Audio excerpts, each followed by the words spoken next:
महिला आरक्षण विरोध करके जो पाप विपक्ष ने किया है, इसकी उन्हें सजा जरूर मिलेगी। इन दलों ने संविधान निर्माताओं की भावनाओं का भी अपमान किया है। हमारे भरसक प्रयास के बावजूद हम सफल नहीं हो पाए।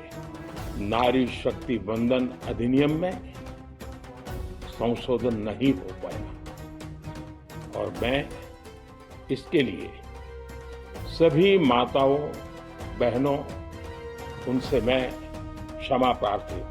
ये खबर नरेंद्र मोदी के एक सार्वजनिक संबोधन से जुड़ी है, जिसमें उन्होंने देश के सामने एक महत्वपूर्ण राजनीतिक और सामाजिक मुद्दे महिला आरक्षण पर अपनी बात रखी। शनिवार रात करीब 8:30 से 9 बजे के बीच प्रधानमंत्री ने देश को संबोधित किया और ये संबोधन ऐसे समय आया जब संसद में महिला आरक्षण से जुड़ा एक अहम विधेयक पास नहीं हो सका। इस वजह से ये मुद्दा राजनीतिक और सामाजिक दोनों स्तर पर चर्चा का विषय बन गया। अपने संबोधन में प्रधानमंत्री ने कहा कि महिला आरक्षण बिल में संशोधन नहीं हो पाया, इसके लिए उन्होंने देश की माताओं और बहनों से माफी मांगी। ये एक भावनात्मक अपील थी जिसमें उन्होंने ये दिखाने की कोशिश की कि सरकार महिलाओं के अधिकारों को लेकर गंभीर है, लेकिन कुछ कारणों से काम अधूरा रह गया। विपक्षी दलों की वजह से ये विधेयक आगे नहीं बढ़ पाया और कुछ लोग दलहित को देश हित से ऊपर रखते हैं और इसका नुकसान महिलाओं को उठाना पड़ता है। महिला आरक्षण बिल एक प्रस्तावित कानून है जिसके तहत संसद और राज्य विधानसभाओं में महिलाओं के लिए एक निश्चित प्रतिशत सीटें आरक्षित करने की बात की जाती है। और इस खबर में जिस बिल का जिक्र है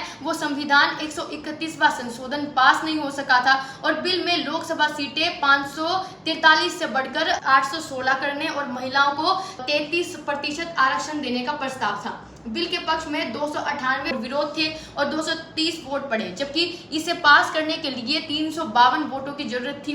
ये खबर सिर्फ एक भाषण नहीं बल्कि भारत की राजनीति में चल रही गहरी बहस को दर्शाती है, जहां एक तरफ महिलाओं को अधिकार देने की बात की जाती है, वहीं दूसरी तरफ राजनीति मतभेद भी सामने आते हैं।